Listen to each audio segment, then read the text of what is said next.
Good evening. My name is Keith Romano. I'd like to call this meeting to order. Is the recorder on? It is. This is the Inland Wetlands Commission meeting for the town of Monroe. It is May 26, 2021, and the time is 7:06 p.m. I'd like to take a roll call of members of the commission staff present during tonight's remote meeting. Please answer here are present, starting myself, Keith Romano, Lois Spence, who is vice chair and secretary. Here. Jim Stewart, who's a licensed engineer and surveyor in the state of Connecticut and also our treasurer. Here. Clark Ingris, Here. Ross Masaracco, Here. BJ Hall. Here. And do we have Joe on tonight? Is it Joe? Do not. No, right? Okay. And then Donna Sosinski, our office manager, Here. and Sarah Stroud, recording secretary. Here. Thank you. Okay. Before we start, read our mission statement, how the meeting will proceed. Inland Wetlands Mission Statement. The objective and purpose of the Inland Wetlands Commission is to provide for the overall protection and preservation of inland wetlands and water courses within the town of Monroe. Meeting procedure. In the normal course of our meetings, we will hear public hearings and other applications. The protocol for public hearings is to have an applicant make a presentation to the commission, during which and after which the commission will be asking the applicant questions. Due to remote meeting status, I'd like to ask the applicants to keep presentations as concise as possible. The commission will then review town staff and other independent comments. The meeting will then be open for public comment. I will ask that all comments to be made to the chair commission. After any and all comments pro and opposition of a general nature are made, the applicant will be given an opportunity to respond. Again, due to remote meeting status, please keep comments or questions direct, and a time limit of 3 minutes may be imposed. It's not necessary the applicant respond, but generally in their best interest to do so. There will be no further opportunity for new questions unless new materials enter in as evidence or testimony during the response. Please keep all comments pro and con specific to inland wetlands related matters. Other applicants that do not involve a public hearing will follow a similar format, with the exception that there will be no public comments allowed. The meeting files are published agenda unless otherwise amended. Are there any changes to the agenda? Well, I do want to say that I made a mistake in number 3 under item A is the appointment of the interim inland wetland agent. That can be stricken from the agenda because we did that at the last meeting. Okay. And under item H, enforcement deliberations, number 18, status updates. I don't know if you all, the last agenda had IWC 2019-12R for Main Street, and that was regarding the remediation planting, and I wasn't sure if anybody did site walks or not. That wasn't on the agenda. If you want to add it, you can. If you don't, that's fine too.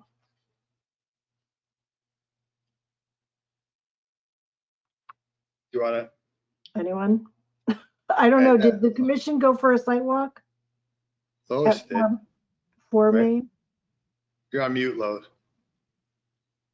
Okay. Yeah.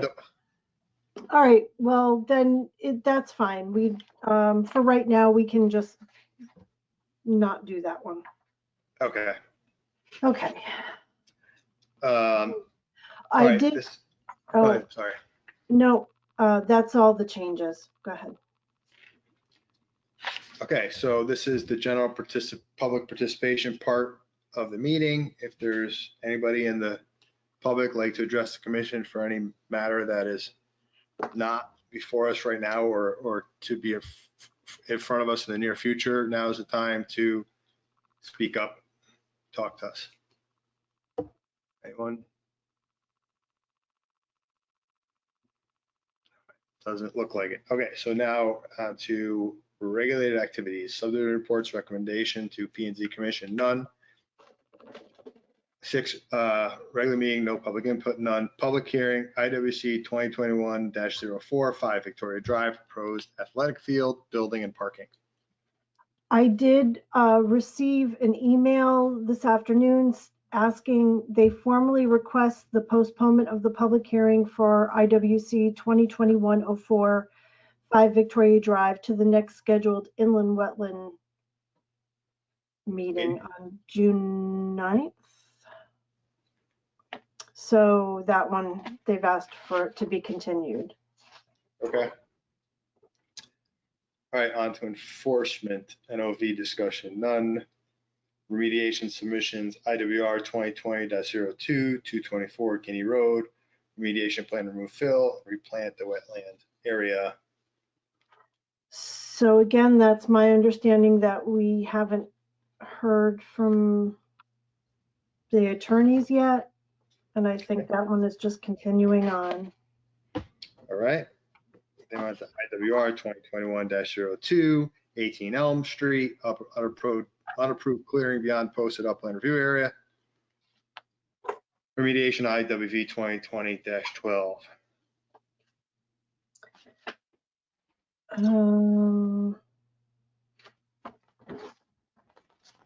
This date. That was, did anybody do a site walk on that? The commission was going to do a site walk? I did a site walk today. Okay. We did not get any new plan from them. So I don't know if you'd like to report. I would like to report, and if I could share my screen, I did take some photographs. Certainly.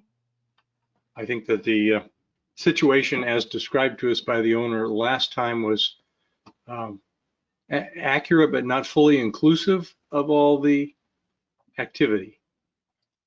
Okay. Do I have to share my whole screen, or can I select a portion of my screen? You usually share the whole screen. So if you just want to minimize your agenda. Everything else, yes. Hold on, let me get more quickly. No problem. I don't know where that went there. Let me unshare that. Okay, sorry that It's my okay. first time doing this. And I lost my, there we go, okay.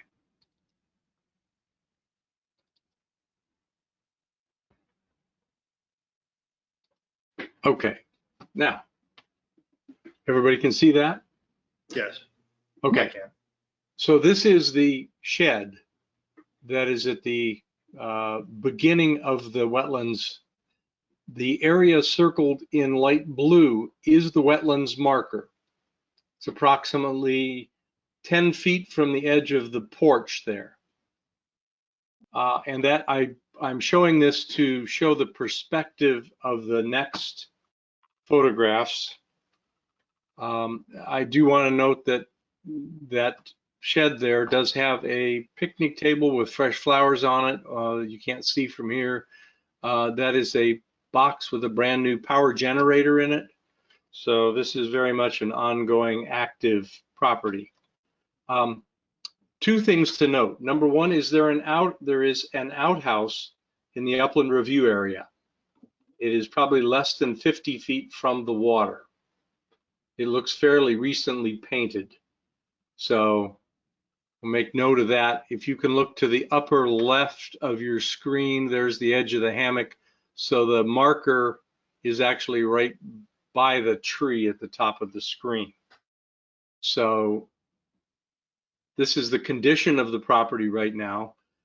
At the bottom of this area that has been cleared, there is still the lawn. It looks like it's been recently mowed. Let me see if we can move to, and down in the wetland area, there is a very large pile of wood that has been cut. That is clearly, again, the marker. If you can see my cursor, the marker is up there by the cabin shed. So we're still clearly in violation. I don't think the plantings that were put forth in the plan would really be sufficient to rectify. We need to move things. We need to get that outhouse out of there. And I think there was, I'm trying to, sorry about this, folks. One more picture. This is the view at the lake. Now that lake, which is really a small pond, is pretty much a mud hole right now. But there is just a small amount of growth down there. And to the left of this, outside the picture, there is probably a space that is 30 feet by 20 feet of lawn. So no remediation has happened. And I guess with that, I can unshare my screen. No, I don't want to leave the meeting. There we go. So I think we do need to hear from the owner. Probably some P&Z issues with the use of the shed there on that property. And the area in front of that, between there and the road, has pretty much been clear cut.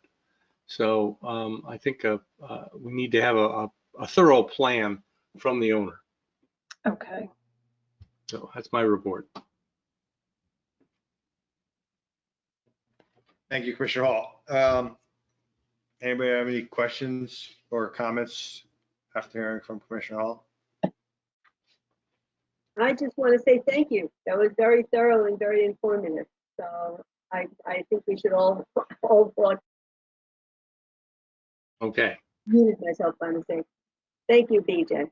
sure. And actually, BJ, if perhaps tomorrow you could email those to my work email, I can add those to the file. Very good. I will do that. Thank you. Does the area going down towards the water, like, is it weedy, like up to your knees, all of it, and you're walking through it all the way down there, or is he got a clear path? Part of it, it looks like he cut a path with a big weed whacker, because some of the stalks are maybe, I'm trying to look here, maybe 3/4 of an inch round for the stuff that he cut down. Heavily cut all around the lawn, coming up through the lawn. Again, it'll take over, but mostly it's a path, and then there's a lot of the weeds around the area. Thank you. Anyone Well, else? Yeah, when I have a question of Ross, I don't remember seeing an outhouse in Monroe. You? I don't, maybe because we thought it was on the other property or something. I don't remember seeing that. Obviously on this property? Oh yeah, there's a little path from the shed right down to the outhouse. When you That's say new. outhouse, you mean like an outdoor, old school, new toilet? That's what it certainly appears to be, the venting and everything right there. I'd That's say new. So thanks. I wasn't going to open it. I was there without the owner, so I didn't want to take liberties there. Right. But it should be looked at, given its close position to the water. Because depending on how it's built, that's a I have a public question. thing too. Okay. I'll go away. Okay. Question for you, Commissioner Hall. Did it look like it was like recently constructed? Did it look like it was new, or did it look aged? It looked freshly painted, but it didn't look particularly new. I wouldn't say freshly, probably painted in the last year. But you could see from the picture of the cabin up there, it all kind of fits in. You would think there would be a little hermit living in there or something. Yeah. Now, must have an A2 survey from when they subdivided this property. It wasn't too long ago, right? That must have been somewhere, gotta be, I don't know if we saw it particularly here, but there certainly has to be an A2 survey if they subdivided this recently. I And would we guess can check that. Huh? there is construction. There's a house about 3/4 built. I think it's the 110 Elm Street, the guy that wanted to clear the around the water. Let me share my screen.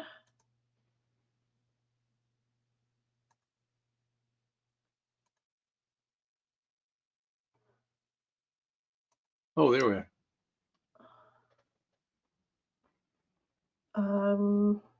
Is that helpful? You could zoom in a little more maybe, or wait, we do that. Sure. You should be able to. Wait a second.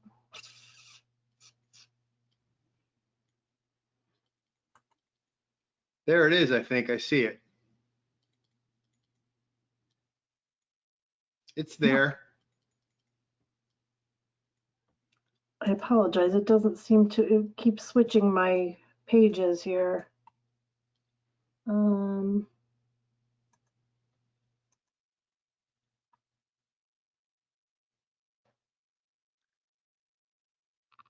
So it's there on this plan, I think we see the little dot there, yeah. little square. So It's pretty far Oh, down the Here we hill. go.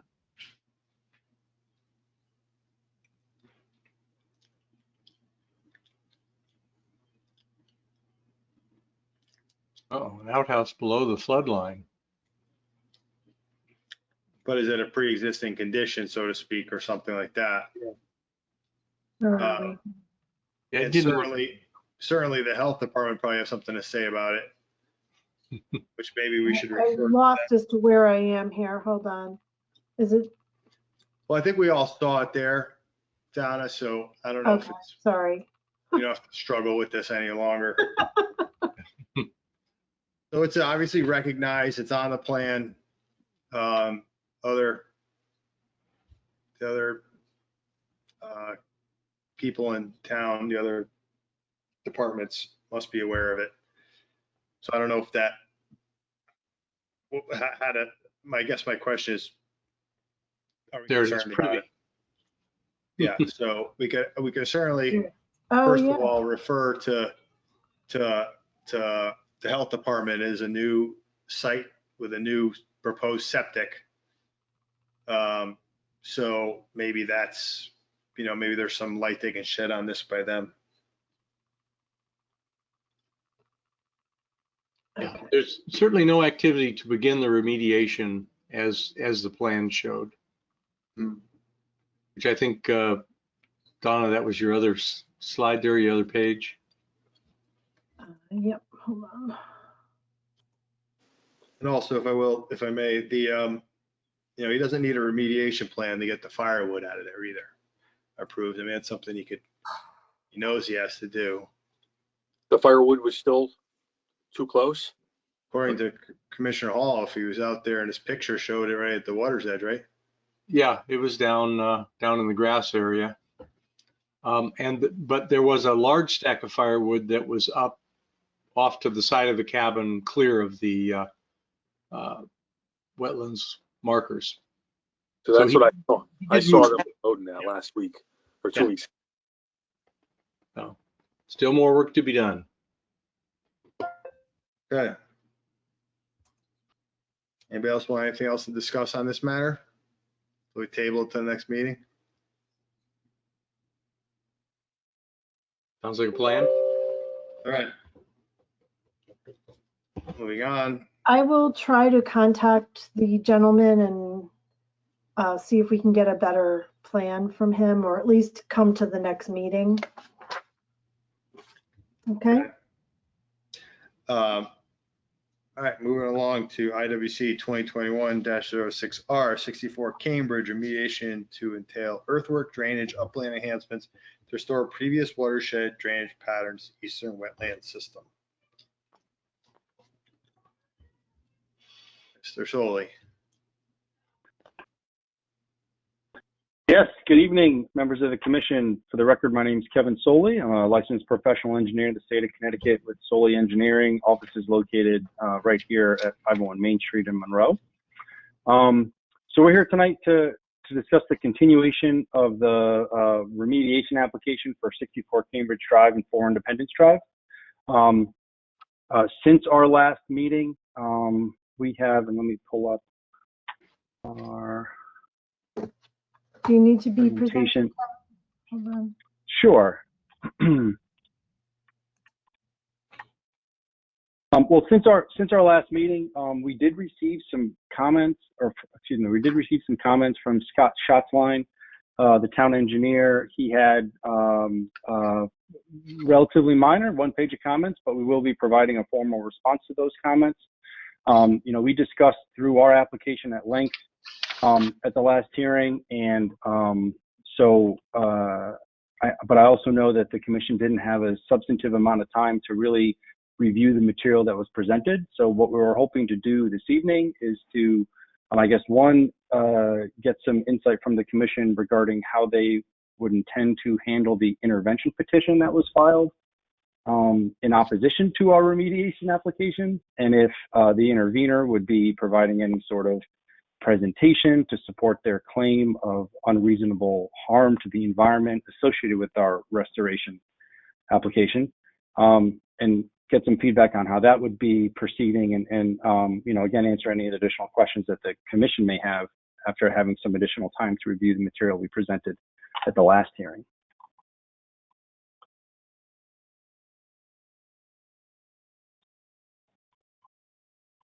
Well,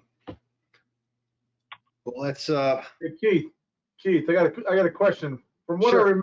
I remember,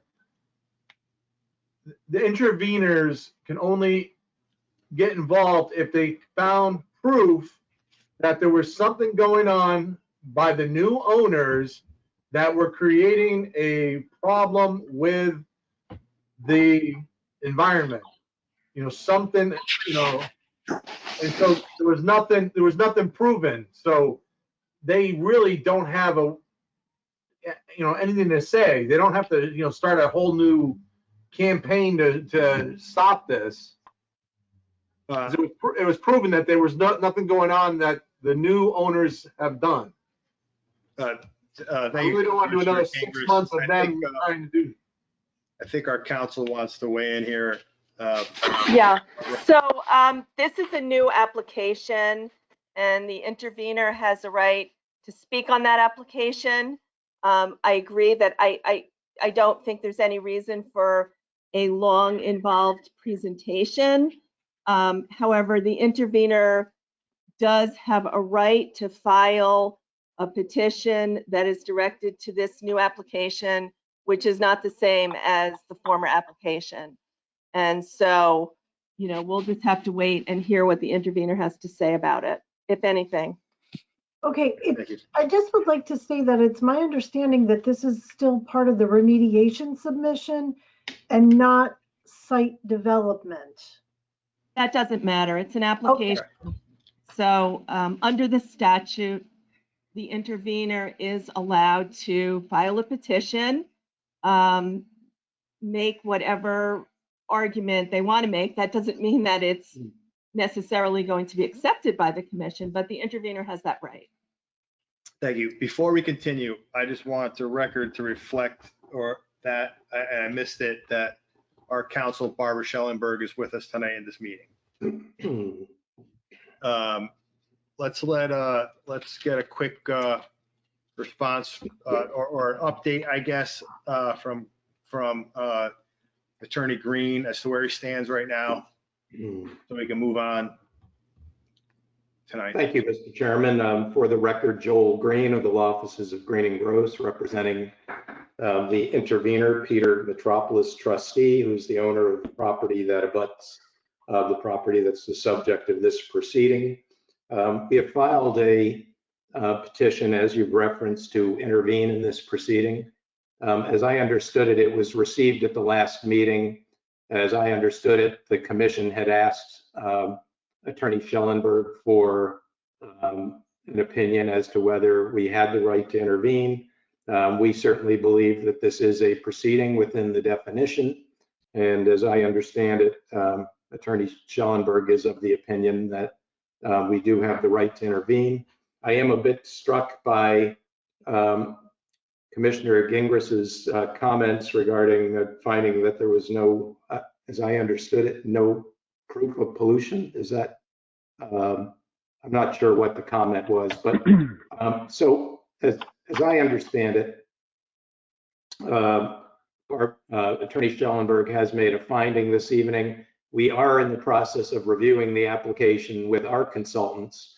We are in the process of reviewing some other aspects of the use of this site by this applicant over this applicant's ownership of the site, including what we believe is the receipt of improper receipt of demolition materials in violation of the zoning regulations, deep regulations, and ones that may invoke your jurisdiction. We do look forward to presenting that, I suppose, whenever you're, we're not prepared to present it this evening. We are still waiting for a few pieces of information by virtue of some FOI requests that we have filed, but we look forward to addressing the commission. We do believe that there may be some issues that may be of interest to the commission. And certainly one issue which I will raise as well, this is a remedial, theoretically a remedial application. In part, some of my reading of the application suggests to me that this goes beyond just simple remediation and seems to go into development of the site for potential pads for buildings. It might be more appropriate for a wetland permit, but it is in its present form, and we'll address it in its present form. And I thank you for hearing me this evening. Thank you, Attorney Green. You think by the next meeting you should have your findings and present them? Yeah, well, as I understand it, there's some, if the commission can set some schedule for the applicant to provide its responses and sort of finalize its application and whatever it's going to submit, and as soon as the thing is fixed and we know what we're responding to precisely, then I think we could do that for the next meeting. Okay, great. And I think we should repeat it that, we did determine, we learned a lot the last go around. We know there's a lot of topics that were previously discussed that aren't going to apply to us. And we're hoping that we don't go in that direction at all, so we're not wasting anybody's time here. So, Mr. Chairman, on behalf of my client, I appreciate that comment. And, my client wants to see this site restored in an appropriate way. And my client is here because he is concerned about aspects of the restoration, but be assured that he wants to see this site restored as quickly as possible, but in a manner that respects the air, water, and natural resources. Of course. Also, may I just comment that, oh, wow. Okay, who is that? Is that Attorney Finn chiming in? Yes, Mr. Chairman, if I just could have a couple of minutes. For the record, my name is Steve Finn. I represent the owner of the applicant, 64 Cambridge Drive. Clearly, this application is a remediation application, nothing more than that. The application was discussed and summarized for this commission before it was even filed. It was vetted fairly clearly at that time. I think it's clear that this application is a lot simpler and a lot more straightforward than the last application, in which the intervener dragged out the hearing for about 6 or 7 months, had his experts speak multiple times. And in the end, as Commissioner Gingrich just pointed out, even that application, which was a lot more complicated and included site development, which this did not, this commission found that there was no basis for the intervention. This is clearly an application that's meant to remediate the property. I'm not going to dispute at this time that the intervener has a right to be heard, but I think we all need to be careful about allowing the intervener, despite what Attorney Green says, to drag this out like he did the last time for months and months. So I think, look, he's had the application now for 2 weeks. By the time the next meeting rolls around, he will have had the application for a month. I don't think the intervener has any right to ask for extensions of time beyond which the chairman has already indicated he's willing to go. I think, therefore, Mr. Green and his client has to be ready to conclude their remarks at the next hearing. I think that's only fair. I think there's a 35-day period to close this hearing, and I think we should make every effort to do that and allow this property to be remediated as soon as possible. Thank you very much. Thank you, Attorney Finn. That was actually what I was going to say, was about the comment that, this was, we had plenty of discussion with the applicant, as a commission, with the applicant, and they've done it so far to date. What I think most of us would consider a very good job of meeting our concerns and some of our suggestions. So again, it'll be, as Attorney Finn said, it was kind of pretty well vetted from the start. So with that, turn it back over to Kevin to update us, and I think you have answers to some questions and whatnot. that we had last? Well, sure. Well, some of the, and again, we hopefully you guys can all see my screen, and let me just, just to, again, orient everybody, the site's located along 64 Cambridge Drive and 4 Independence Drive in the northern end of the town, the Pepper Street Business Park. I think we had some pretty good discussion at the last hearing. And as I mentioned, since we just received comments from the town engineer, we will be providing a formal response to those comments. And with that, we had some of the items that we did discuss was, a relocation of the well to rehydrate 4 Independence Drive, so it would be located entirely on 4 Independence Drive. That'll be part of our revised material, so that will be located somewhere up in this corner, so it can be accessed and maintained and then hydrated from this direction. There was also a request from Commissioner Stewart to provide a section showing, how a potential site could get built in the future and how drainage for that could potentially be conveyed to that wetland system. So just to, from a site layout standpoint, this is a potential future development opportunity, and there is sufficient room to provide some storm drainage catchment and then have that drain in this general direction to provide an opportunity for a stormwater discharge to again further rehydrate this wetland. And we will provide a section which will also more clearly show how that could work from a grade and an elevation standpoint. Our connection point is around 456, adjacent to the upland review area, and then our pad would likely be around 460, 461. So there is sufficient depth to accommodate this in any potential future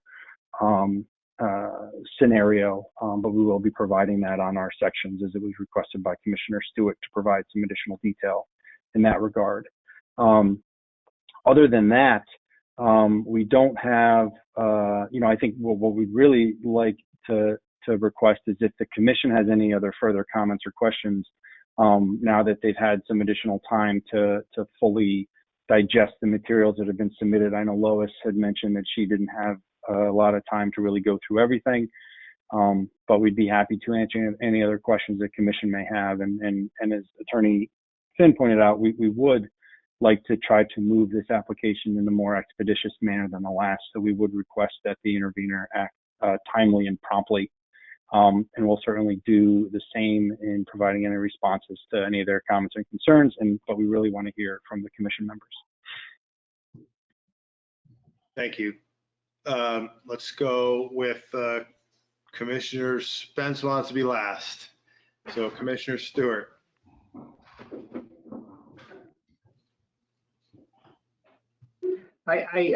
Regarding that pad, I'm glad that they're going to be supplying the cross section in that area. So I'm going to obviously want to comment on that if I see it. They've also suggested, as I recall, that they want to put clean fill outside of the 100-foot buffer, or excuse me, inside the 100-foot, or excuse me, put virgin soil inside the 100-foot buffer and then clean fill outside that 100-foot buffer. Personally, I would prefer to see the natural soil extending out to a distance where the slope is going towards the wetlands. After that point, and it's sloping away of the vernal pool, then I could potentially accept the clean fill above that area. And I don't recall whether the liner went all the way, or was Kevin, did the liner go all the way to the or just to the limit of the 100 feet?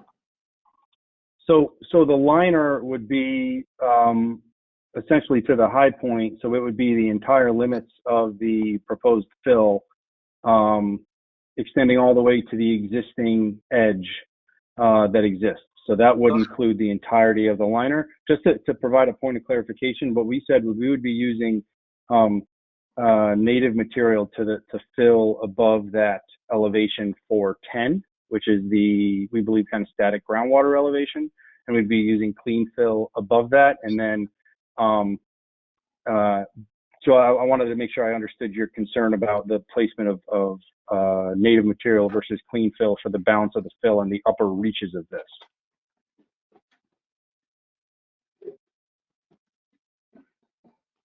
Could you just repeat your point? I'm going to try to find your detail.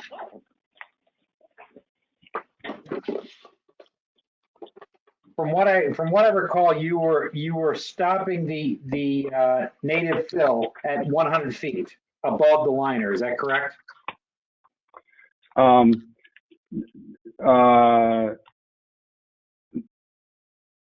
don't believe so. No. We were the clean fill. I think it was maybe the fill above the liner. Is that what you're referring to? Yes. On top of it? Yes. Yeah, we can. If we can certainly extend. Well, we want to use clean fill as much as we can. If you'd like us to preserve native material and place only native material above the liner, we're happy to accept that as a condition. We can certainly incorporate that into our plans. Okay, that would certainly help my opinion of the project. But that right now and the ability to actually use that section of property for some development is paramount in my opinions. Obviously, I don't see, I understand you're trying to rehydrate that wetlands, but if you can't use it for something, I don't know whether I would go so far as to want it filled to that elevation. The other question is, what percentage of the rehydration is taken care of by that portion of the site? Well, what we did is in this revised or amended application from the last time we were before you is we adjusted our restored watershed to match what was previously approved in 2006. So we're roughly, I think, 6.5 or so acres of contributing watershed to that system. So it's roughly, I'm going to say 65% or so of what was there prior to any activity on the property whatsoever. But I think in combination of that restored superficial watershed and the continuous pumping, which I will say, report to the commission that the previous restoration application that was approved has fully been implemented and is operational. So that system has been installed and it is functioning, and the rehydration has substantially begun. Obviously, it's the end of May, but we think that as we continue to rehydrate, that is going to be only beneficial in its long term. And in combination with that continuing and being an active rehydration via well and pumping in concert with this, we think that'll restore a lot of those functions and values that were there previously. And you believe that you'll be able to adequately treat that runoff from a future site development so that it can be discharged to the vernal pool? We can, yes. We can certainly provide, a stormwater treatment train that's going to comply with the 2004 Stormwater Quality Manual, and provide the appropriate renovation from a total suspended solid standpoint, things like that, to not have any adverse impact to that in the future.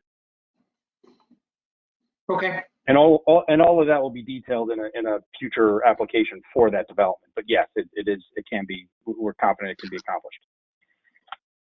Okay, thank you. Thank you, Commissioner Stewart. Commissioner Gingras. No questions at this time. Thank you. Commissioner Massaraco. No questions. Thank you. Commissioner Hall. My concern, as I stated before, is that the remediation and the rehydration of the wetlands originates from 64 Cambridge, but a large part of the area to be remediated is in the 4 Independence side. And I think it's, I don't think it's to our advantage to support remediation that spans two different properties where there's the interdependence for the remediation between the two properties. I think we mentioned, we talked about putting a well in another location so that it would be within one property, but I feel strongly that the plan needs to show all the remediation on one property or the other, however you divide the property. If one property is sold, that responsibility goes with the owner. It does not sound to me like a clean solution. So I'd ask what you're thinking on that and when you might be able to show us a single solution for remediation. Sure. So we have taken that into consideration. And again, just to point out, our plan does include a proposed lot line revision, which creates a new property line, which would follow this line in red, which I'm tracing right now on the screen. So that would put this wetland system and the restored superficial watershed entirely on 4 Independence Drive. Additionally, as we had talked about, the current restoration or rehydration activities is taking place from a well that sits on 64 Cambridge and then runs along here and feeds the wetland from the south. As I mentioned, what we're going to be including in the revised material, and again, we just received Scott's comments. We were going to provide a formal written response, but we want to give you one comprehensive response. We want to try to preserve the trees if we can and minimize the amount of back and forth. But our next submission, as we discussed, will include a well to be located on 4 Independence Drive, access from Independence Drive, and then this will provide that future rehydration. It'll be able to connect into the same system that's been installed, but just simply feed from the north rather than the south. And that will achieve that goal of having both mechanical measures of rehydration and superficial drainage for rehydration standpoint entirely contained within 4 Independence Drive. That sounds like a positive plan. I look forward to seeing that in detail. And that's the only question I had. Thank you, Commissioner Hall. Commissioner Spence.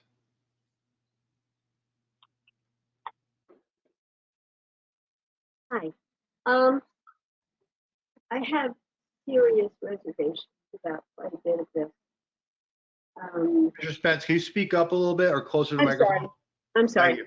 I have serious reservations about a great deal of this. During the last application process, 2 experts at least said they didn't know if the pumping would work.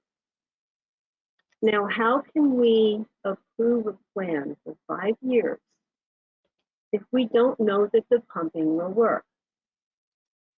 We don't know that the water is of the right quality to support the wetlands. That was also mentioned by our experts. Because the water from one end of the site, 50 acres away from wherever it's being pumped to, may be a completely different composition. It's not being filtered the way that rainwater would be filtered. It might be very, very different. To give a 5-year plan, and then that would be it. That would be kind of, we're done here. If it doesn't work, what do we do? I would like to see us do something, watch and see what happens with this property for at least a year, if not 2 or more, to see if it's going to work and see if the pumping is an applicable, if it's a viable solution. What we were talking about originally was to pump until they got watershed restored. Now, it seems to me that the watershed restoration is a lot more sensible. There are ways to do it, not this configuration. I don't think is a particularly good one. It might be good from a development standpoint, but that's not our purview. Our purview is restoring the wetlands as they need to be. But I do think there are ways to do it, and I can see it. But I had some questions concerning, and I guess this is of Kevin or Bill Kenny or whoever, how much watershed used to hydrate wetlands to them. Well, we don't know if there's a hydrologic connection, but how much square footage of watershed used to supply water to that wetland? So there was so again, Commissioner Spence, the previous application, which was denied by this commission, provided and matched the exact watershed that contributed to that wetland from what its former conditions were. Okay, that wasn't This my commission question. issued I this. just wanna know square footage. It was approximately 10 acres.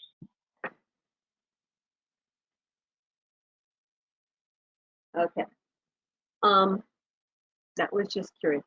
This particular configuration of the property only naturally hydrates about, oh, I want to see about maybe a seventh or an eighth of the actual wetland that has been affected naturally with the clay liner. And that is at the very, very bottom of the drainage pattern. The upper portion isn't getting any natural water. It's getting pumped water, which may or may not work. We don't know. I would love to see the lot line reconfigured in such a way that, let me see if I can say this well, in such a way that, first of all, it all needs to be on one property. I agree with BJ completely. It all needs to be on one property. You can't pump from one, and even if you pumped from the other, how would you run the electricity to pump it? There's so many technicalities that are kind of loose, flapping in the wind. If we were to reconfigure the lot line so that there is, say, 65% of the watershed is restored with the clay liner all along the entire, maybe not even the entire, maybe up until the top of the large part of that wetland, but just that section, and just enough to provide that square footage for the clay liner to provide natural drainage. And that would be filtered by dirt and soil, whatever it is that filters water. We wouldn't have to rely on the pump, and it would be all on one property. That would be my, ultimate desire. I think that would work more often, more likely rather. And although I would have to defer to the experts, but we don't, other than Bill Kenny, who obviously is the applicant's expert, we don't have any others to rely on. It might be a good idea for us to get another expert who can opine on this kind of thing, because we had all kinds of experts that said this is not going to work. And here we are turning around and saying, well, let's do it. And I don't know that that's a really good idea. Not without more research and more information and perhaps a different way of approaching it. So that was my main one. I would just say, hold on. Let's just make sure she's done. Commissioner Spence, With that portion of it, yeah, that's my main main point, I guess is the word I'm looking for. I have spent a lot of time looking at this today, and one of the portions of the application that had been denied, one of the renditions, one of the lot line revisions, if combined with the others, made a lot more sense to me. This one, yes, you brought it to us in an informal hearing. We had 70 acres of property being depicted in this much space. And you couldn't really see, we didn't have paper copies. We couldn't really see what was going on. So to say it was well vetted, I'm not so sure. And I did make a couple of major bloopers, no doubt about it. But now that I've had a chance to look at it, I realize that there were some components of the other plan that I did like, and I liked them a lot, including some lot line proposals and maybe some contour changes and that kind of stuff. But anyway, I'm babbling. So that was my major, made two major points. We don't know the quality of the water. We don't know if the pumping of the water will work. And the two properties, oh, actually there's 3 points. I have one more. This remediation really has nothing to do with any of the development on Cambridge, on 64 Cambridge. This is supposed to be a remediation. It happens to be on 64 Cambridge, but it doesn't have anything to do with the development or the storm drain ponds and all of that work that's being done on the southern section. I would like to see those two separated. Once again, I would like to see those two portions of it separated, because to me, one is clearly development and the other is restoration, and they don't really fit together. That's my first. I'm done. Evan, So, back so to just you. sure, just a couple responses to that, Lois. So we agree with you in that there were a lot of aspects of the former application which we felt were the best way to restore the property. That's why we spent the time and effort to make that application.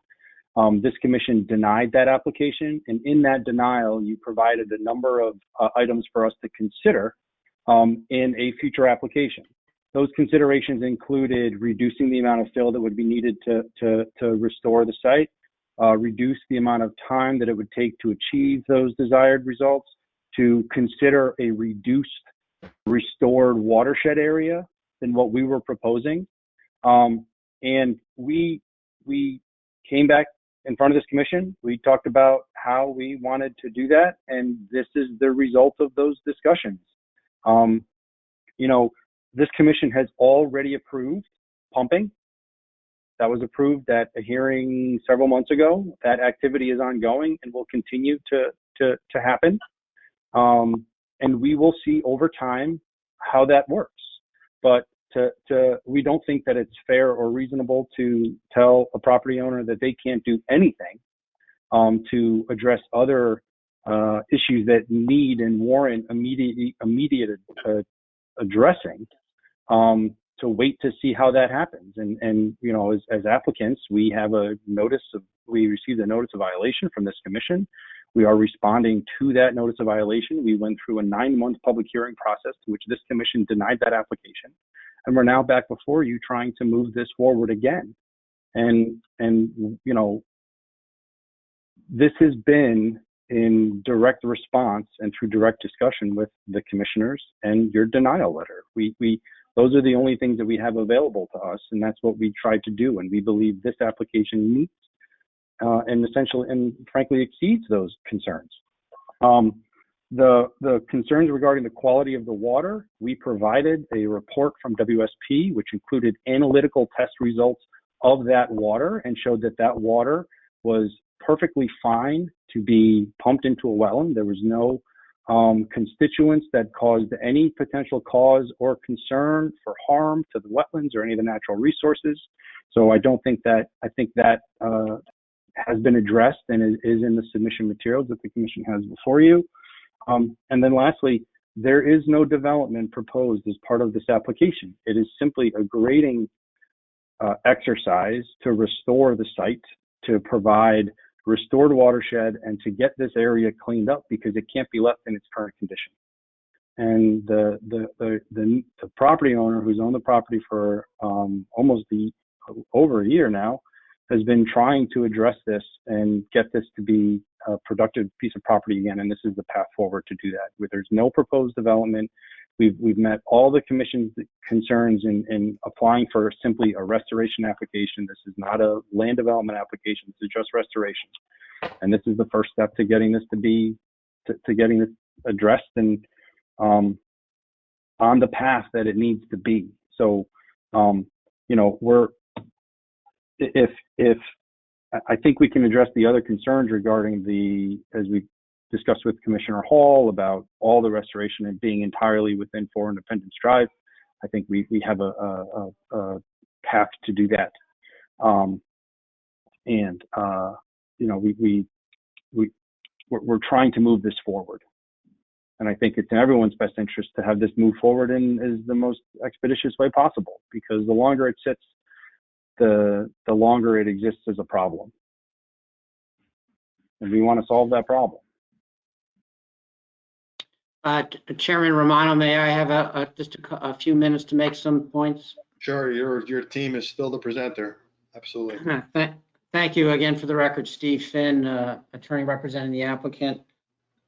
Just a few important points. You know, I think I used the term that this plan was well vetted. And what I meant by that is that during the pre-application meetings, we actually asked specifically whether the goal of rehydrating the wetlands was something that the commissioners wanted us to try to do, despite some of the testimony that had been put forward during the last application. And my distinct recollection is that respectfully, all of you said that yes, the goal of rehydrating the wetland was something you wanted us to try to achieve.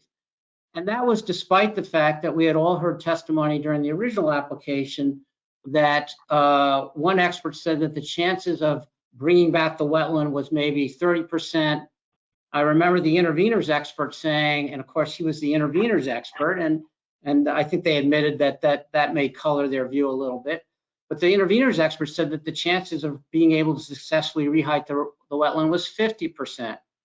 So we thought, you know, and our expert said that he thought that who has experience in rehydrating wetlands thought the chances were close to 100%, if not 100%. So when we came to you after our original application was denied, we were looking for guidance about on the decision tree. Did you still want us to go forward and try to rehydrate the wetlands? And again, all of you said yes, that's the goal that we want to try to achieve.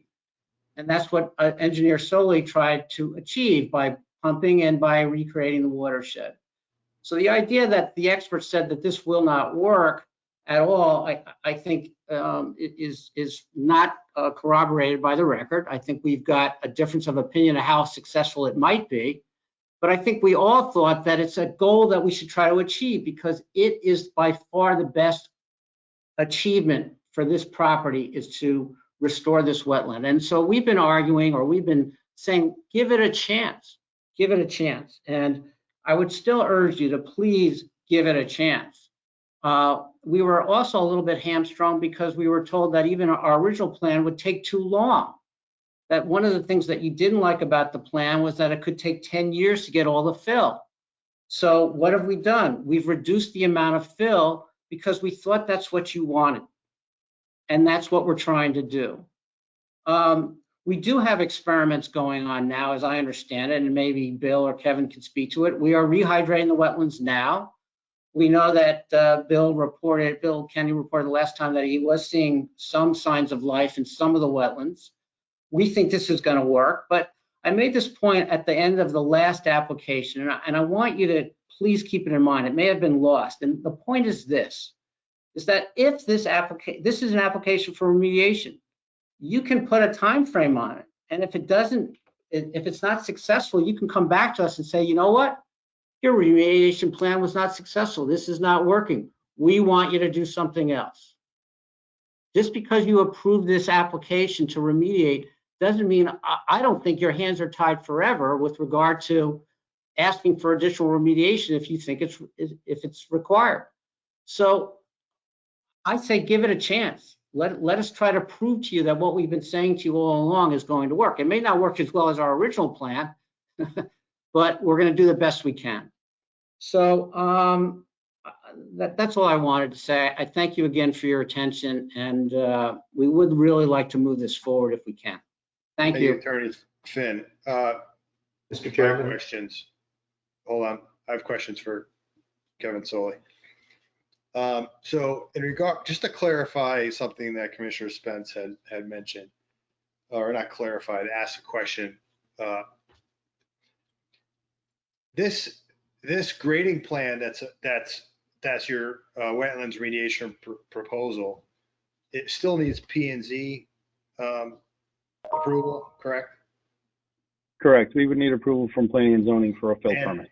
And there's obviously going to be grading rules and safety rules, and somewhere in there is, I don't know if it's probably applies more to P and Z on their violation, is that you need to bring and fill in a portion of this property to meet where it was supposed to be, meaning like fill in the over excavation, correct?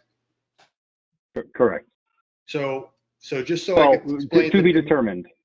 To be determined, but that's what you're proposing, and there will be some kind of, I don't know what the right term is at this point, but things that kind of go hand in hand with doing one, you have to kind of do the other. Like, you can't Correct. just drop off your grading plan at the property line down 50 feet because we want to keep, so I think what the commission needs to understand is that although we're evaluating the plan that's going to restore the wetland, some of this work is also coinciding with them dealing with their planning and zoning violation. Is that correct?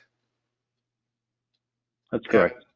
Okay, so just That's correct. just keep that in mind, so that we don't spend too much time on the P and Z side of it. So that was my question. Then my other question for you is, the plan does, I believe you mentioned earlier, remove a bridge, a corduroy bridge that, or whatever you want to call it, that's on 4 Independence, that was part of another violation on the neighboring property. Your plan does include the removal of that bridge, correct?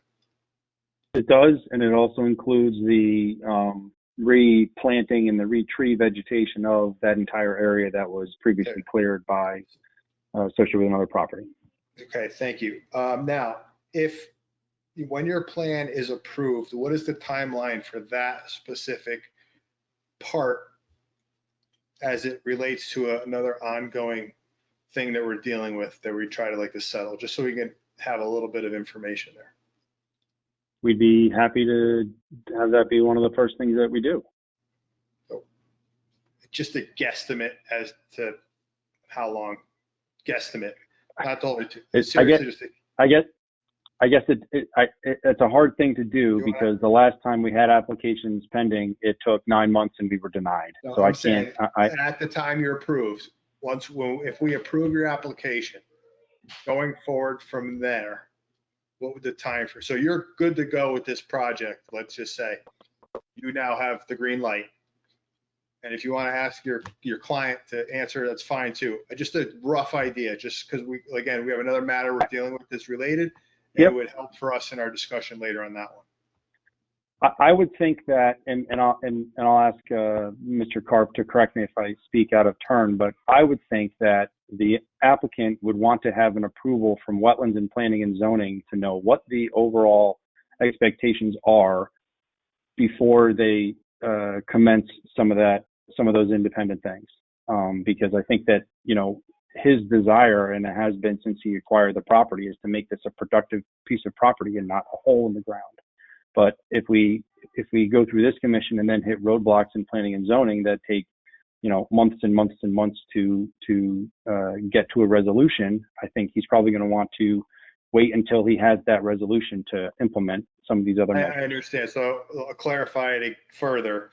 All green lights to go ahead with this remediation plan. I don't want to speak for Arnold, but I would say if we have all green lights, that could be done in 60 days. Okay. All right. That's an answer. Thank you. Any other questions from any of the other commissioners?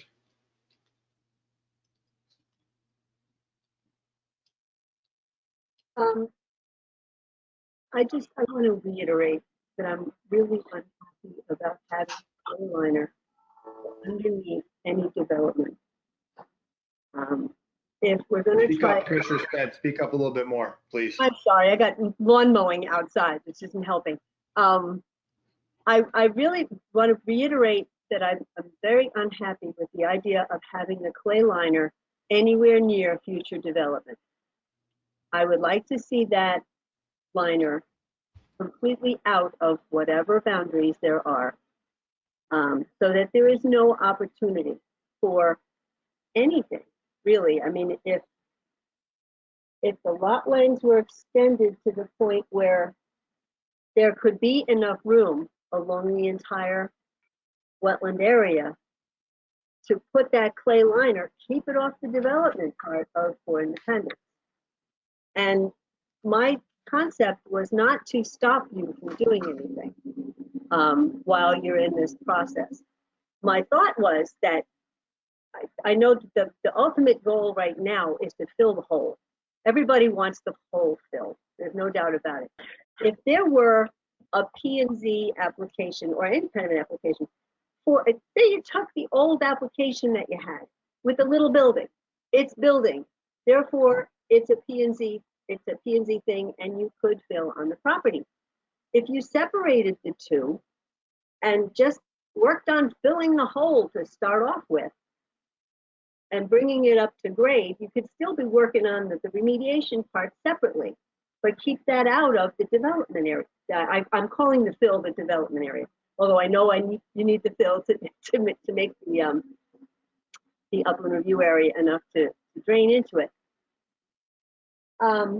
Anyway, I would like to see a clay liner outside of any development line. And I have some ideas as to what you could possibly do. Of course, I don't know what your ultimate plans are for development, and it's pretty obvious to me that there are some that we're not being told about, because otherwise you wouldn't be so sticky about those lines. So it seems to me that Mr. Karp is saying, no, well, that's great. Well, maybe there's a little bit more room for flexibility here. I had, these Commissioner Spence, what? we spent 9 Arnold, months. please, Mr. Karp, state your name for the record. Yes, Arnold Karp. I am the managing member of the LLC. We spent over 9 months discussing options. What we got were two things that were very clear. Not to bring a development plan. Yes, eventually this property will get developed. There is no doubt. We do not have a plan. We have concepts. We can't even go into the market because we don't have the ability. But one of the big things was we were told that 1 million cubic yards of fill was a foolish amount, and a 10-year period was a foolish ask. So we have now cut that in half, and that is why the land is divided the way it is, because what was reasonable 7 or 8 years ago, which was the 6 acres of watershed that we're trying to restore now into that wetlands. So we went back to what somebody in the town of Monroe thought was reasonable then, but I can't give you more watershed area without bringing in more fill. Okay, so we're trying to take both sides and balance it. There is no alternative motive except to get this hopefully on the town of Monroe's tax basis, okay, during my lifetime. We do not have a tenant. We do not have a plan. We have come in front of wetlands, again, hat in hand, with a plan that I hear from my professionals, Kevin, Bill Kenny, and others, is a reasonable plan.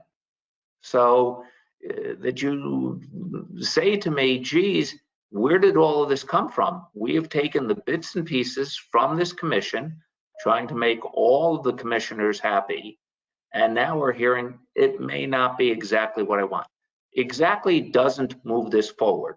What moves this forward is the ability to try a few things, okay? If it doesn't work, anytime I come back as a development here, we can readdress it. But we've sat here for 2 years and left this as a dust bowl. I don't believe that's in anybody's interest. So moving this forward through wetlands, hopefully through P&Z, only helps the town of Monroe, okay? eventually if I can develop this, but we have to take baby steps before we can run. Thank you. Commissioner Spence, anything further? Well, I still stand. Can I just ask a question to Lois or Commissioner Spence? I just want to make sure I have an understanding about the concerns regarding the clay liner. Because our intent for the clay liner is to serve as an impermeable barrier to make sure that any water that lands in the fill portion of the property is going to drain into that wetland.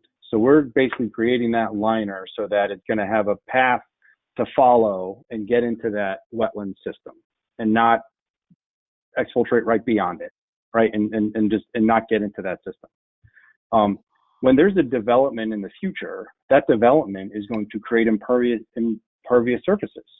And those impervious surfaces on the surface are going to act as that clay liner would do underneath soil or native material, as we just told Commissioner Stewart we'd be willing to stockpile and put only native material above that liner. So I want to make sure I understand your concern regarding the clay liner and the location of the development footprint.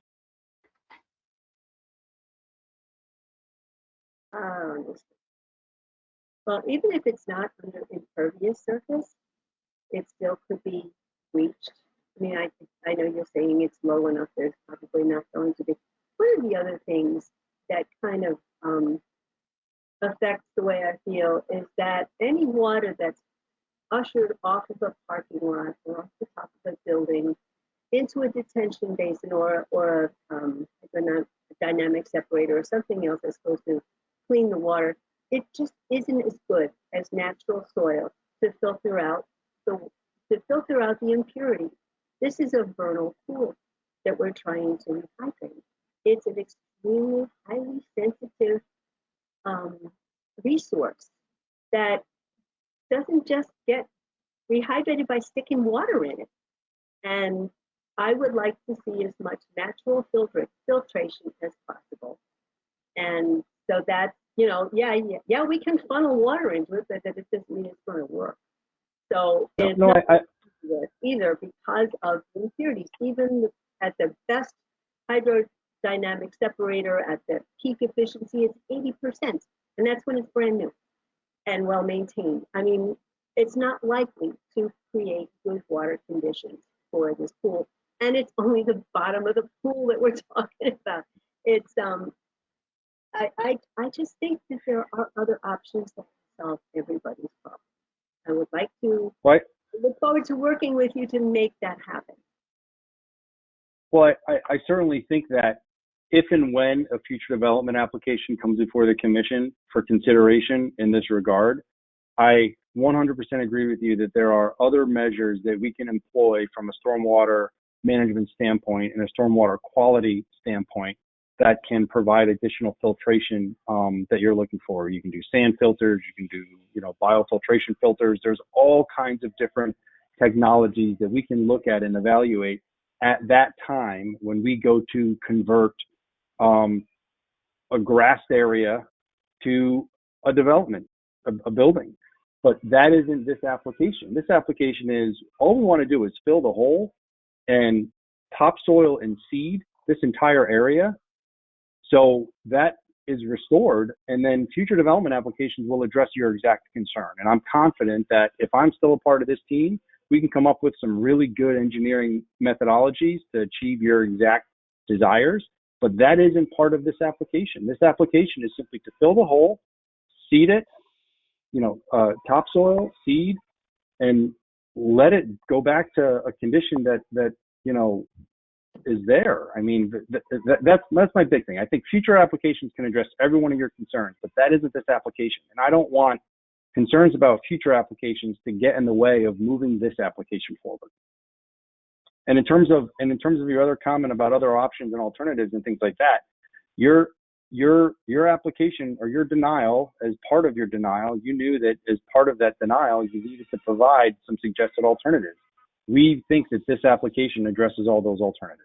It reduced the time duration, it reduced the fill amount, it changed the watershed area, things like that. So as you have, if there are, and that's why I want to better understand, if there are specific things that we can try to address, we will do that. But we also want to try to move this through a regular schedule. Okay, then bear with me as I mean, indulge me for a minute, if you will. One of the thoughts that I have in changing the lot line would be to keep the lot line for Independence pretty much where it is on the east side. Thereby, all of that section between the wetland and the lot line, not keep the lot line, I'm sorry, keep an imaginary line right there. But bring the east-west lot line directly across, stopping at the wetland. Thereby, you'd have a large buffer that going all along that wetland. If that were to be kept on for Independence, now this is where it gets wonky, so please bear with me. The rest of it, now this is also completely not fleshed out, but if you could fill the hole to grade, not to 450, but to grade, as far north as you possibly could.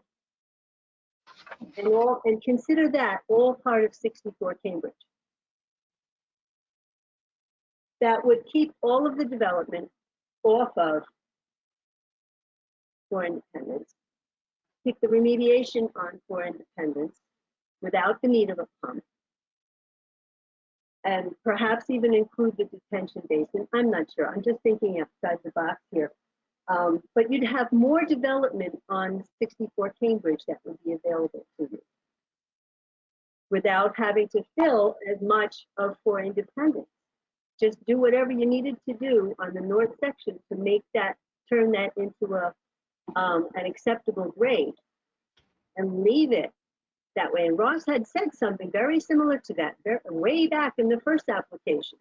Just fill it as far as you can and, develop it from there. But that would create that buffer for the vernal pool. It would keep it out of the development line. It would still allow you to develop to the maximum amount that you could. And I don't know, I just wanted to throw it out there as a consideration, something you might want to work with. And that would need, that might meet all of the criteria required. And now I just want to, I'm going to sketch something and I want to see if I'm capturing what you're suggesting. Mm-hmm. So are you suggesting, moving this line further north and then further away from the vernal pool? Yeah, that's pretty much what I'm thinking. Or at least some derivation thereof. Okay, so the problem with this is we have a rock face that runs here, right? Mm-hmm. We can't just fill a part of this in because then we have to get back down to existing grade. And to do that, we would then, you wouldn't have any developable area at all. Because you'd have, if we tried to do just a portion of it, we would only have, we'd have flat to here, and then we'd have a 3-to-1 slope back down, and you'd be left with a development footprint that looks like this. But you wouldn't have to have a 3-to-1 slope on the western side. You could possibly have a 2-to-1. There's a lot of 2-to-1s in town. That would even 2-to-1, you're still looking at a 70-foot wide swath of slope. You got to remember this: the height of this face, as you've all witnessed, is substantial, and that's why our initial application, again, was like was like this because it restored more of it. This was flatter up top. This was all for Independence. Then you had your slope, and then you had a smaller development pad here. That was rejected. And unfortunately, you can't do half. You know, you can't just do this half and then leave this as it is, because again, that doesn't solve the problem and the goal that everyone shares of filling the hole. Okay, I understand your point, but if you could think on that and see if there's some way that you can build on my thoughts. Not that my thoughts Okay. are the be all and end all, but they are somewhat baked. And Okay, no, maybe there's another approach. That's all. I'm not happy with not having any natural filtration into the largest part of that vernal pool. Even if it weren't all the way to the end of it, all the way to the southern end of it, having more natural filtration into that pool would make me happier. And that's all. okay. Thank you. Thank you. Thank you, Commissioner Spence. Go back to question for Kevin here. Regards to Commissioner Spence comment about the development of Fort Cambridge in the future. I think we had determined that anything that happens after this remediation, you're definitely back in front of us. That's correct. And everything within the footprint of is all could be reinterpreted later on. That's correct. Anything within the level of disruption, you know, whatever level of drainage and footings and all that stuff could all be reevaluated and at that point. So I think as a kind of like a relief to Commissioner Spence's concern, you know, we have that option to reassess at whenever that time comes. What's happening, results, right?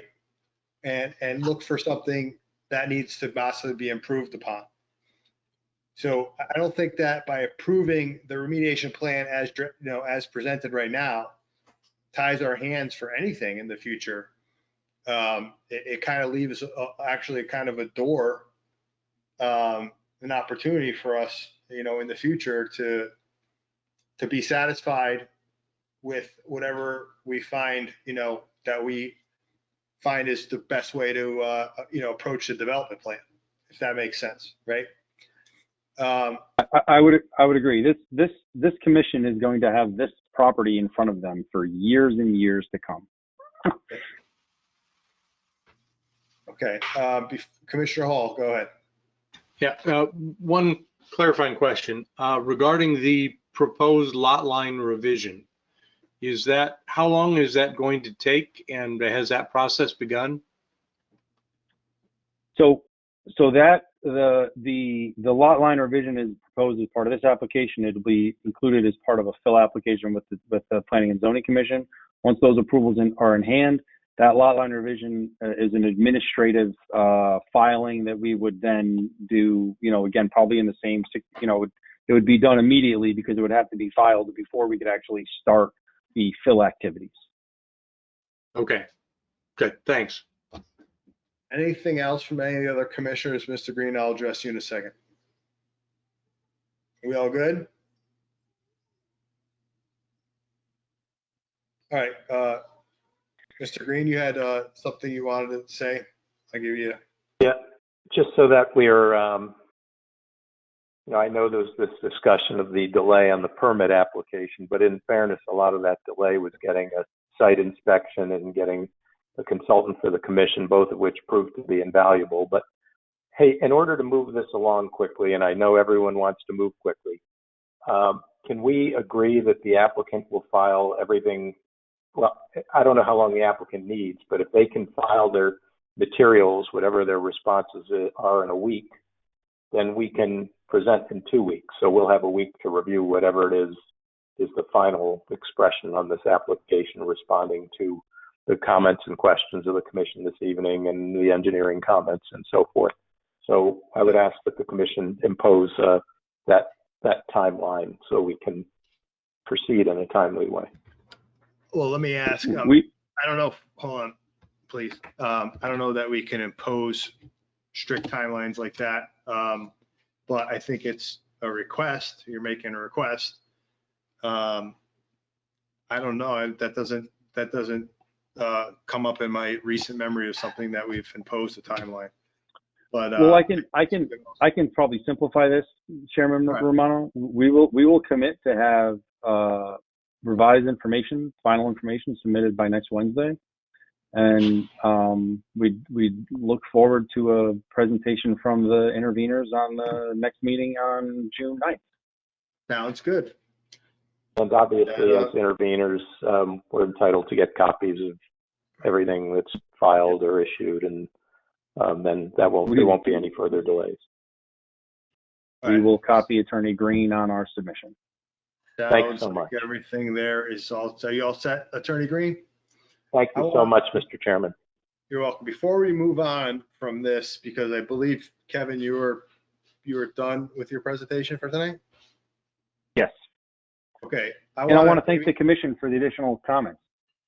I want to try to nip this one in the bud and talk to my commission right now. Does anybody here feel that we want to have another independent professional evaluate this plan this time around? Speak up if, what? No. We got a no. Commissioner Yes. Spence, Commissioner Hall, you say yes? Yes. Commissioner Spence, what do you have to say on that? I do believe another one, an expert would be in order, especially since we don't have an agent. We have nobody right now to advise us from our end. Okay, let me just hear from the other commissioners. Commissioner Mastroco. I don't know. I really don't think we're going to hear anything different than we did on the first plan. I mean, if we had done all that fill, there would have been a lot more water going over there. I never wanted any fill, but I kind of understood that letting the wetlands go to toast was really not a good thing. So building up a portion of the property, this newest plan, it's less water, it's a lot less material, but at least some water is going over there. I really don't feel that I need to have another professional come in and have something to say. That's all. Thank you. Commissioner Stewart. Show your face. Hey, I'm back. I heard enough of the expert last time. I can go either way, but I would say that I don't need another expert to slow down the process. Okay. I say I'm a little bit on the fence, but leaning towards agreeing with the majority here that may not be really necessary. We do have a lot of information. I don't know if, and maybe this is a question for Barbara or Donna, but we obviously have a report, and data that kind of, what's the word, trans goes to this application as well, right? It's not like the conditions out there are any different. And it's not like there isn't a lot of, data about what's going to happen when water gets reintroduced and whatnot. So I hate to have, the reason why I asked the question now is that if it was majority, everybody feels strongly about it, I wouldn't want to waste the applicant's time any longer for us to choose somebody and go through the whole process again. And, in fairness, I understand some of the reasonings for it, but again, wasting everybody's time, really. I mean, I don't think anybody from any side here wants this to drag out any longer than it has to. So I want to ask Barbara's Just keep in opinion. mind also that we don't have the time we had before, under the executive orders. We're not in that, that time frame anymore. I Barbara, don't believe. is there a way to make the previous application part of this application so we can use our experience, our knowledge from that application, the information that was submitted in assisting us with this one? Yeah, I mean, if there's no objection, you can incorporate the record from the last application into this record, or parts of it. Does anybody have an objection to that? I don't think anybody would have an objection to that. I mean, it's information. So how does that work then? We're going to just have these reports resubmitted as part of the record? Yeah, you can incorporate parts of the previous record into this record. Okay. Again, if there's no objection. The problem with that is that this is a different application. It's not, there's components of this one that were not in the other one. And with the differences in fill and the differences in petitioning, I don't know that it can be considered the same application. Granted, all of the data that was provided, that is totally applicable. But the opinion part of some of the experts might be different because this is a different kind of an application and the approaches. Just wanted to throw that out there. The other thing to keep in mind that, half the time, half of the information that we got from our professional was educating us on what we're supposed to be looking at here. And that's not going to change. He spent a lot of time explaining to us about how we're not concerned about the material coming in. We're not concerned about this or that. That was probably one of the greatest points of benefit from having him. Now, he had an opinion as to success rate. Other professionals, two other at least, besides Russ, have given us an opinion on a success rate. Those are opinions. There's going to be no way you can't read, no one has a crystal ball here to decide if it's going to work, beforehand, whether it's going to work or not. It's not like, testing a cylinder of concrete. This is like a highly variable, living environment. It's going to react the way it's going to react. Again, I don't want to, I can't think of the word, but I agree with the concerns of this, but I think as the majority sounds like we can go along without the other. Now, if they were to come back with something that was completely, totally off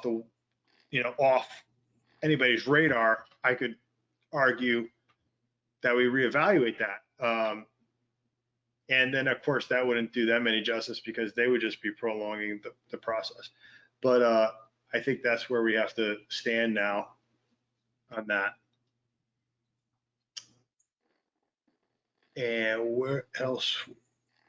Or was another topic we were touching on here?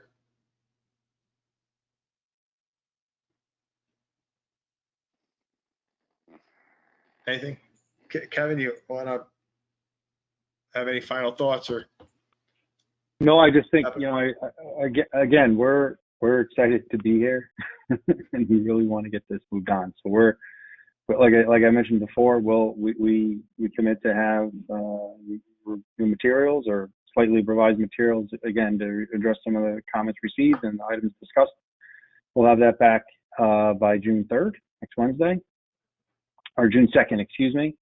And we look forward to the next meeting on the 9th, and hopefully we can, resolve this quickly. Thank you. Thank you. I think another thought I just had, and maybe this may help us.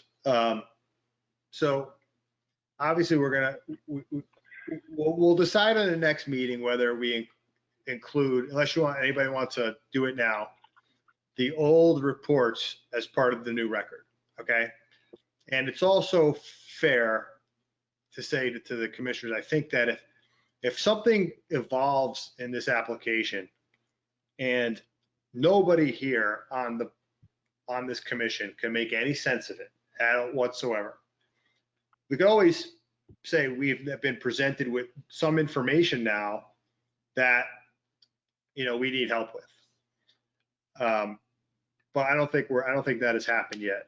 And, as far as I'm concerned, I think most of this stuff is a rehashing and a reapplication of previous methods that were, fully discussed, just in a different shape and form. That's my thoughts anyways. So we're going to table this, unless anybody has any other comments, we're going to table this to the next meeting when we get some more information and expecting a report from the intervener. Very good. All right. Thank you. Thank you all. You're welcome. All right. Now to D, application hearing determination. Determination of the type of hearing only. We have IWC 2021-07, 2 High Ridge Drive, new home construction.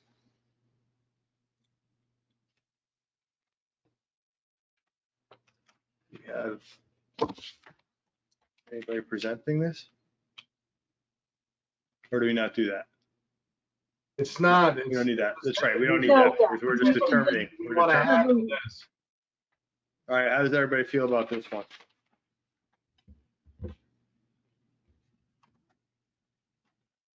I figured the first one's a regular meeting. Yeah, I agree with that. I took a walk on that site today, and the plans they've given us pretty clearly outline all the issues. I don't see that as a public hearing type of concern. Okay. Are we talking about High Ridge Road? Yes. You need to state this. I mean, it's IWC 2021-07. I thought I did. I'm sorry, we were talking about the first one and the second one, so I wanted to make sure that we were talking about the right I'll do it one. again. We're talking IWC 20-2021-07, 2 High Ridge Drive, new home construction. I make a motion that we put it in front of a regular meeting. We have a motion for a regular meeting from Commissioner Gingras. Second by Commissioner Hall. All in favor? Where's Ross? Oh, there he is. All right. Motion passed unanimously. IWC 2021-08, 100 Cross Hill Road, removal of invasive plants and revegetate with non-invasive plants, cleaning of pipe, construction of rock dam. I have a question on this one. This was brought before us earlier, was it not? Yes, And did we ask them to come back with a formal application? yes. Okay. Well, I would make a motion that this just be a standard hearing. Is this the one where the guy had the pipe in his front yard? Yeah. He had a little. With the Drink. pond, kind of like a half pond. Yeah. Right, okay. Okay, so we have a motion from Commissioner Hall to, is that right, for a regular Regular. hearing? Second? I'll second. Second from Commissioner Spence, all in favor? Aye. Aye. Motion passes unanimously. Moving right along to more fun. All right, E other bond release reduction reports, IWC 2017-07, 36 Timothy Hill Road, bond release request. Is there anybody? Table this. I just want to ask if there's anybody that want to present or speak on this from the requester. And Well, weren't we going to ask Attorney Schellenberg about this? Yes, we spoke. I had a conversation with her. Barbara, if you Okay. want to Sorry. just fill us in. Yeah, I mean, this is something that came up in the past. I think the same issue, from what I understand. The ownership, it doesn't matter who owns the property. Okay, the issue is, was the work done? That's what the bond is for. Now, that means that the commission is not compelled to release the bond because the owner changed. The commission has the discretion to do that. But I just wanted to make clear it's not required. So, you know, it's totally up to the commission how it wants to handle this matter. All right, thank you, Attorney Schellenberg. That's why I asked those questions earlier of the previous applicant. So we all understand that it's being covered under another application in front of us. Yes, Keith, that's why I said we should table this until we can finalize that other one. Because he can't get to it. The guy that the owners of that property can't even get to that bridge because it's not accessible anymore. Yeah. Yes, it's a very unusual situation. I thought I saw someone chiming in.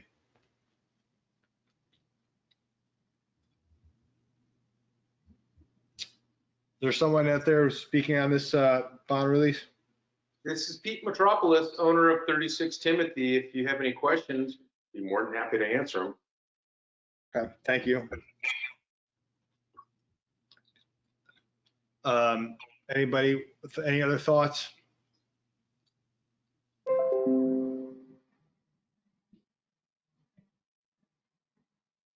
I'm still a little confused. It's on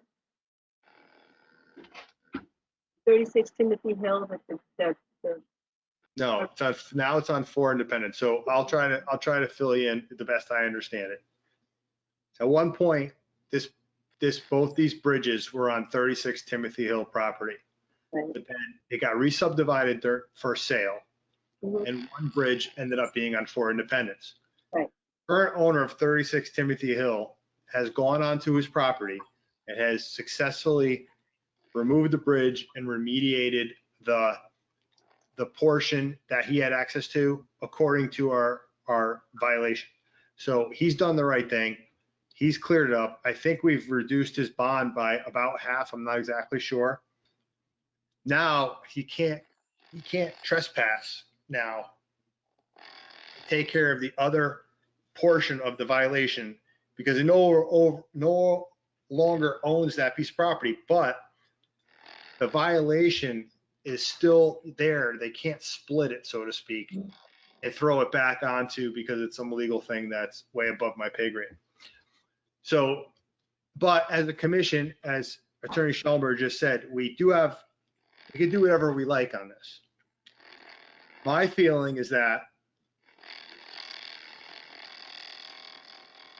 no one is going to go. My feeling is no one's going to do anything on 4 Independence Drive without being bonded to also remove that bridge. So that'll sit forever, potentially.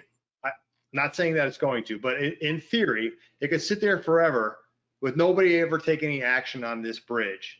But if anybody's going to do is going to move a grain of sand on that property, they're going to be bonded to remove that bridge, part of the new remediation plan. So it's a very tricky situation, but I feel from our perspective, we're covered if we release this bond. And Kevin, in the last part of the hearing, did say that the applicant on that end would remove it. Yeah, Commissioner Spence, you started to fade away, but again, they're going to be bonded with their approval. He also said in the last hearing that they were going to remove that bridge. Am I correct?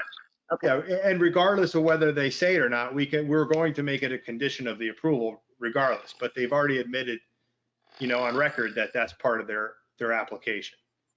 Okay. So if we do make it a condition of our approval that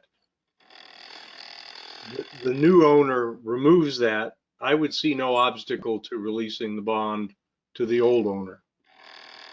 That's how I feel, right? We have a level of control in the future to make sure that that gets removed. Agreed. We have more control than the former owner. Yep. All right, so anybody else have any other comments on this topic? No? Would someone like to make a motion?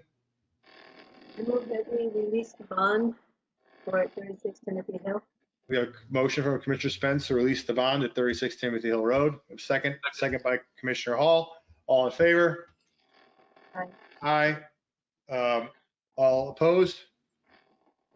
All abstaining? I abstain. We got Commissioner, so we have oh my God, I'm sorry. So in favor, we have Commissioner Hall, myself, Commissioner Stewart, Commissioner Spence, and Commissioner Massaraco. I'm sorry, did I? Oh, and we have an abstention from Commissioner Gingras. Motion passes.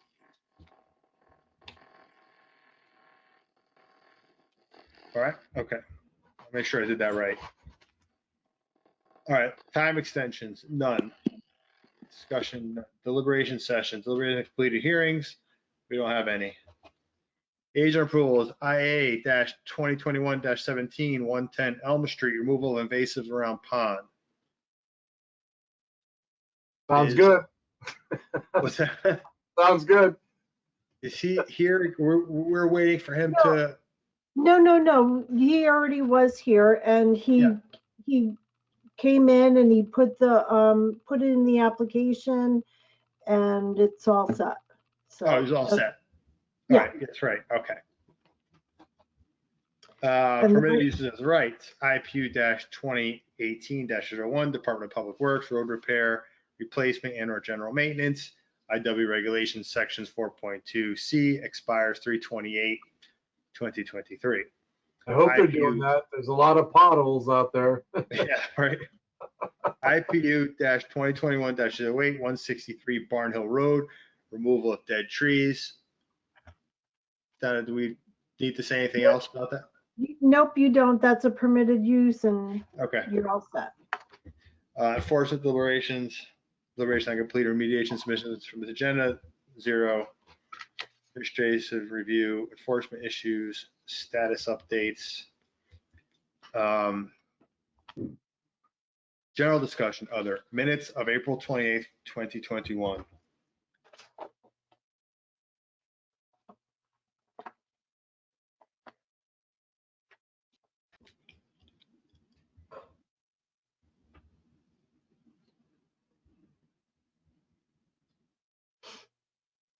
Move to approve this drafted. We have a motion to approve the minutes of April 28th, 2021 as drafted. We have a second. Second by Commissioner Gingras, all in favor? Aye. Aye. Motion passed unanimously. Now, the minutes of May 12th, 2021.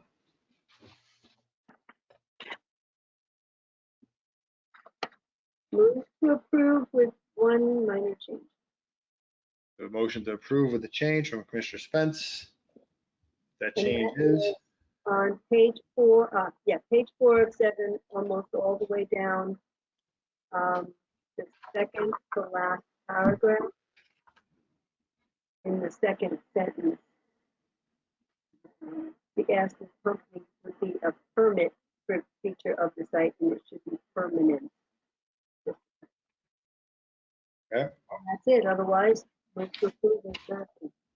with a second, Second. second by Commissioner Gingras, all in favor? Aye. Aye. Motion passes unanimously. Now we are on to Regulation Amendment Committee. I will tell you, oh no, sorry. Well, I did not get a chance to type those up. I'm so sorry. Okay, we'll table it. Table it. All right. Public Outreach Committee. No. Done. Correspondence, favorite. none. Just to remind us that someday, some way, 43 Bird's Eye Drive and 13 Monroe Turnpike will come back. Someone like to make a motion to adjourn the meeting? I make a motion to adjourn the meeting. We got a motion from Commissioner Gingras. We got a second? Second by Commissioner Hall. All in favor? Aye. Aye. All right, motion passes unanimously. This meeting closes at 8:56 PM. Thank you all. See you next time.